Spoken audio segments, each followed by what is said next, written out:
ஓடும் ரயிலிலிருந்து தள்ளிவிடப்பட்ட பெண்ணின் 4 மாத சிசு அகற்றப்பட்ட நிலையில் சிசுவுக்கு உடற்கூறாய்வு செய்யப்படுகிறது. உடற்கூறாய்வுக்காக சிசு அனுப்பி வைக்கப்பட்டிருக்கிறது மருத்துவமனைக்கு. அண்மை செய்தியை பார்க்கிறோம். ரயிலிலிருந்து தள்ளிவிடப்பட்ட பெண் பல காயங்களோடு மருத்துவமனையில் அனுமதிக்கப்பட்டார் சிகிச்சைக்காக. அப்போது அவரது வயிற்றில் இருந்த 4 மாத சிசு உயிரிழந்தது தெரியவந்தது. தொடர்ச்சியாக பெண்ணின் வயிற்றிலிருந்த கருவில் இருந்த 4 மாத சிசு அகற்றப்பட்ட நிலையில் அந்த 4 மாத சிசுவுக்கு உடற்கூறாய்வு செய்ய திட்டமிட்டிருக்கிறது. விவரங்களோடு செய்தியாளர் குமரவேல் இணைந்திருக்கிறார். குமரவேல், கூடுதல் விவரம் என்ன? ஆனந்தி, கடந்த 6ஆம் தேதி கோவையிலிருந்து திருப்பதிக்கு சென்ற பயணிகள் விரைவு ரயிலின் பெண்கள் பொது பெட்டியில் பயணித்த 36 வயதுடைய 4 மாத கர்ப்பிணி பெண்ணுக்கு ஹேமராஜ் என்ற இளைஞரால் ஓடும் ரயிலில் பாலியல் தொல்லை கொடுத்து வேலூர் மாவட்டம் கேவிகுப்பம் அருகே தள்ளிவிடப்பட்டார். இவர் முதல் கட்டமாக 6ஆம் தேதி வேலூரில் உள்ள அரசு மருத்துவக் கல்லூரி மருத்துவமனையில் அனுமதிக்கப்பட்டு தீவிர சிகிச்சை அளிக்கப்பட்டு வந்த நிலையில் கடந்த 8ஆம் தேதி இவரது வயிற்றில் இருந்த 4 மாத சிசு உயிரிழந்தது. இதனைத் தொடர்ந்து உயர் சிகிச்சைக்காகவும் மேல் சிகிச்சைக்காகவும் ராணிப்பேட்டையில் உள்ள தனியார் மருத்துவமனைக்கு அனுமதிக்கப்பட்டார்.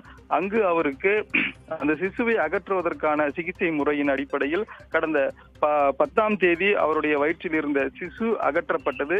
இந்த நிலையில் தான் தற்போது வயிற்றில் இருந்து அகற்றப்பட்ட 4 மாத சிசுவிற்கு பிரேத பரிசோதனை செய்ய வேண்டும், அதன் அறிக்கையை தங்களுக்கு வேண்டும் என சென்னை மண்டல ரயில்வே காவல்துறையினர் கடிதம் மூலமாக கேட்டுக்கொண்டதற்கு இணங்க மாவட்ட நிர்வாகம் மற்றும் மருத்துவ குழுவினரின் நீண்ட ஆலோசனைக்கு பிறகு மருத்துவ சட்டத்திற்கு உட்பட்டு 4 மாத சிசுவை உடற்கூறு ஆய்வு செய்யலாமா வேண்டாமா என்ற ஒரு ஆலோசனைக்கு பிறகு இந்த பிரேத பரிசோதனையை செய்ய திட்டமிட்டிருக்கிறார்கள். இதற்காக கடந்த 2 நாட்களாக தனியார் மருத்துவமனையில் வைக்கப்பட்டிருந்த சிசுவின் உடல் நேற்றைக்கு அடுக்கம்பாறையில் உள்ள வேலூர் அரசு மருத்துவக் கல்லூரி மருத்துவமனைக்கு கொண்டு வரப்பட்டு அங்கு நேற்று பகல் பிரேத பரிசோதனை நிறைவடைந்ததாக தகவல் வெளியாகி இருக்கிறது. நேற்றைக்கு மதியத்தில் இருந்து அந்த சிசுவினுடைய உடல் பிரேத பரிசோதனை செய்து அதற்கான ஆய்வுக்காகவும் அந்த உடல் உறுப்புகளை உட்படுத்தியதாகவும் தெரிகிறது. இந்த பிரேத பரிசோதனை எதற்காக என்ற காவல்துறை தரப்பில் கேட்டபோது, அதாவது ஒருவர் தாக்கி ஒருவரை விபத்து ஏற்படுத்தும் போது அவருடைய வயிற்றில் இருந்த குழந்தை எதன் காரணமாக இறந்திருக்க கூடும் என்பதை ஒரு அறிக்கையாக சமர்ப்பிக்க வேண்டும். அதன் அடிப்படையில் தான் தற்போது 4 மாத சிசுவிற்கு பிரேத பரிசோதனை முடிந்திருப்பதாக தகவல்கள் தெரிவிக்கின்றன.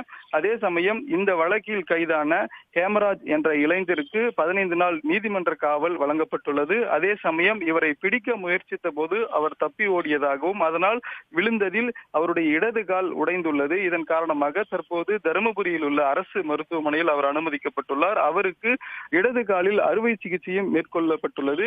அதே சமயம் ஏற்கனவே சென்னை மண்டல ரயில்வே காவல்துறையை பொறுத்தவரைக்கும் இதில் கூடுதலான ஒரு பிரிவு சேர்க்கப்படும் என தெரிவித்திருந்தார்கள். அந்த வகையில் மருத்துவ அறிக்கை அவர்களுக்கு கிடைக்கப்பட்டதை அடுத்து ஏற்கனவே ஹேமராஜ் மீது 6 பிரிவுகள், பாலியல் தொல்லை, கொலை முயற்சி உள்ளிட்ட 6 பிரிவுகளை ஜோலார்பேட்டை ரயில்வே காவல்துறையினர் வழக்கு பதிவு செய்திருந்தார்கள்.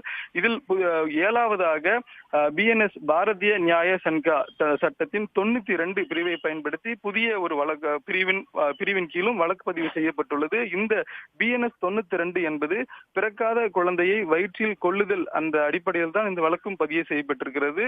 அதே சமயம் கடந்த 10 நாட்களுக்கு மேலாக தனியார் மருத்துவமனையில் சிகிச்சை பெற்று வரும் அந்த 36 வயதுடைய பெண் தற்போது தீவிர சிகிச்சை பிரிவில் இருந்து நார்மல் வார்டுக்கு மாற்றப்பட்டு நல்ல உடல்நிலையில் முன்னேற்றம் இருப்பதாகவும் தெரிவித்திருக்கிறார்கள். ஆனந்தி, தகவல்களை வழங்கியமைக்கு நன்றி குமரவேல்.